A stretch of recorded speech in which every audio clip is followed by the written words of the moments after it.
Ouais les amis, j'espère que vous allez bien. Alors on attend tous la démission de Bruno Retailleau, mais il n'a pas l'air de se décider, peut-être un manque de courage, ou peut-être... Vous savez de qui je pense.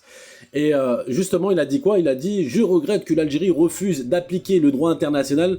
Comme l'a décidé le comité interministériel sous la présidence du Premier ministre, une réponse graduée sera engagée. » Bon, on va réfuter tes accusations en 5 points. Bon, j'ai fait un condensé sur ChatGPT, je vais pas tout lire, mais on va le faire en 5 points. Point numéro 1, la procédure des listes. La France a soumis une liste de personnes à expulser, mais l'Algérie l'a refusé. Pourquoi?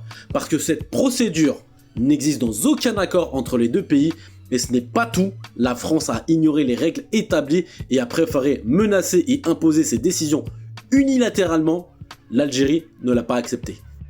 Point numéro 2, la protection consulaire. L'Algérie protège ses citoyens en France, c'est son droit et son devoir. Mais Paris tente de contourner la convention algéro-française de 1974 qui impose une notification aux autorités algériennes avant toute mesure privative de liberté contre un ressortissant algérien. Pourquoi la France ne respecte-t-elle pas cet accord? Ouais, on se demande pourquoi. Le coq. Point numéro 3, l'affaire Air Algérie et la convention de Chicago. Le ministre français de l'Intérieur accuse l'Algérie de violer la convention de Chicago en refusant l'embarquement de personnes sans laissez-passer consulaire. Faux! Cette convention n'impose absolument pas l'embarquement forcé. Au contraire, elle donne aux compagnies aériennes le droit de refuser les passagers dont les documents sont incomplets.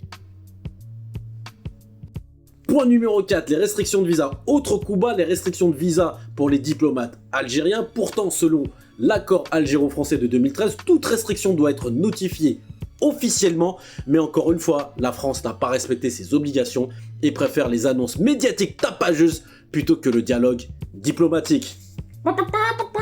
Le coq, je vous ai dit le coq. Point numéro 5 et le dernier, l'accord sur les passeports diplomatiques. Dernière manipulation, la France prétend suspendre un accord de 2007 sur l'exemption de visa. Sauf que cet accord a été abrogé il y a 12 ans, c'est celui de 2013 qui est en vigueur. Et il prévoit une procédure claire de suspension que la France n'a pas suivie. Qui ne respecte pas ses engagements? La France ou l'Algérie, L'Algérie vous fait des leçons maintenant. Eh ouais.